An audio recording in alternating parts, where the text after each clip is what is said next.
C'est dans le cadre de la lutte contre la corruption et le flux financier illicite que la coopération allemande, en collaboration avec l'ASBEL Dignité Humaine que dirige Madame Elodie Tamuzinda, organise un atelier de 3 jours à Kinshasa au Pullman du Grand Hôtel en faveur des organisations citoyennes de la capitale.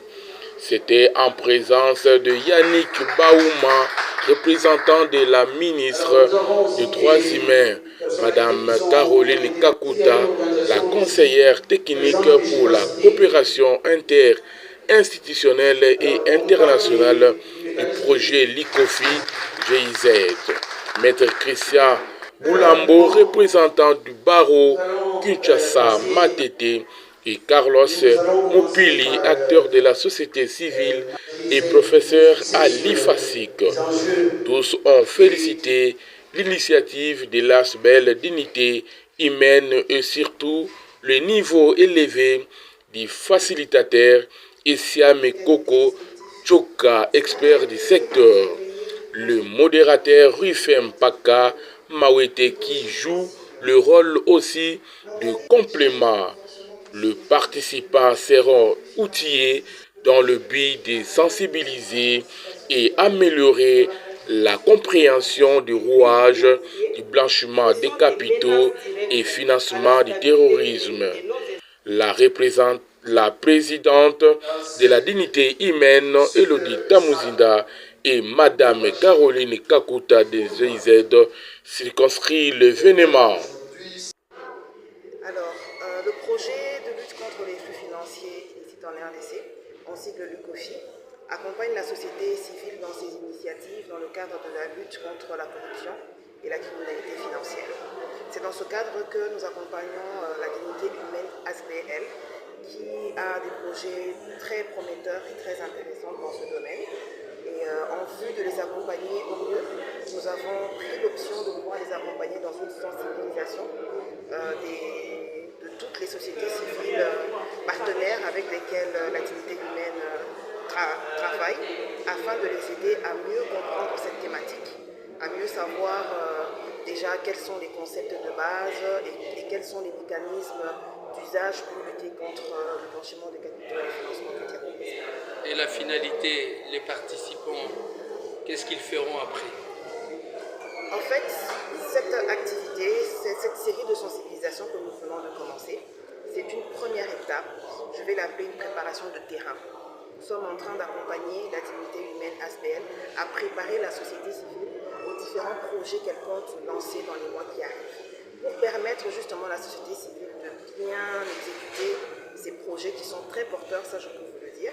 Nous avons besoin que les partenaires de la dignité humaine soient au même niveau de connaissance et d'information.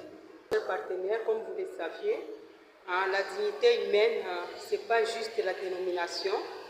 Nous devons vivre ce que nous prenons et pour le vivre, nous devons être enseignés, nous devons être sensibilisés. Nous ne pouvons pas condamner une population qui n'a pas d'information. Et donc, la dignité humaine, c'est aussi transmettre l'information à la population par rapport aux défis et aux problèmes qui les gangrènent. Et nous avons compris que parmi les problèmes et les défis énormes pour le moment, ce qui bloque le développement durable dans notre pays, il y a aussi le détournement des fonds, il y a aussi le blanchiment des capitaux, il y a ce que nous appelons cybercriminalité. Et donc tout ça, dans un paquet, fait assez que les capitaux ne soient pas bien canalisés pour arriver à relever les défis dont il est question. Alors nous avons compris qu'il fallait approcher les partenaires qui peuvent nous accompagner et sensibiliser d'abord les acteurs de la société civile. Quels partenaires? Les partenaires qui appuyaient financièrement et techniquement ces ateliers, puisque c'est toute la semaine, pour que les acteurs de la société civile soient bien informés autour de ces enjeux. Il y a la GIZ à travers leur projet LICOFI. Et donc, nous aussi, ce programme, nous l'appelons Fongola Miss Congolais ou bien jeunes, parents, nous tous nous sommes concernés.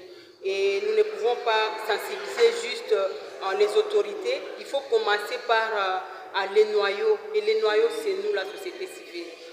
Certes que c'est une matière qui n'est pas encore connue, et nous ne pouvons pas attendre à ce que la matière soit connue, qui continue à prendre l'ampleur au jour le jour.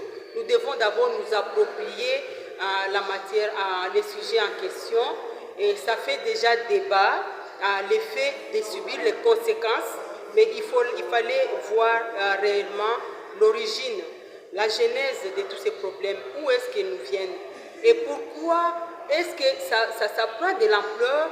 Nous ne parlons que maintenant des détournements des fonds, nous ne parlons que du blanchiment des capitaux, et voilà qu'il fallait que ces modules soient à la portée des acteurs de la société civile. Et nous devons maintenant suivre d'autres étapes et nous allons cheminer avec vous. Aujourd'hui, c'était que le lancement. Nous continuons demain et le mercredi pour chuter, clôturer, mais ouvrir un autre atelier, mais sur la même matière, pour d'autres acteurs de la société civile, puisque nous avons voulu que toutes les 24 communes soient saisies avant de descendre en province. Les participants que nous formons ici sont des sensibilisateurs de la société civile. Et lorsque nous parlons de la sensibilisation, nous ne voyons pas ces 4 murs, nous voyons les terrains, nous voyons les institutions que nous allons approcher et d'autres acteurs, bien entendu, les partenaires techniques et financiers. Merci beaucoup. Nous n'allons pas oublier, toujours comme nous le disons, le 4e pouvoir. Nous ne pouvons pas y aller sans vous, chers partenaires des médias.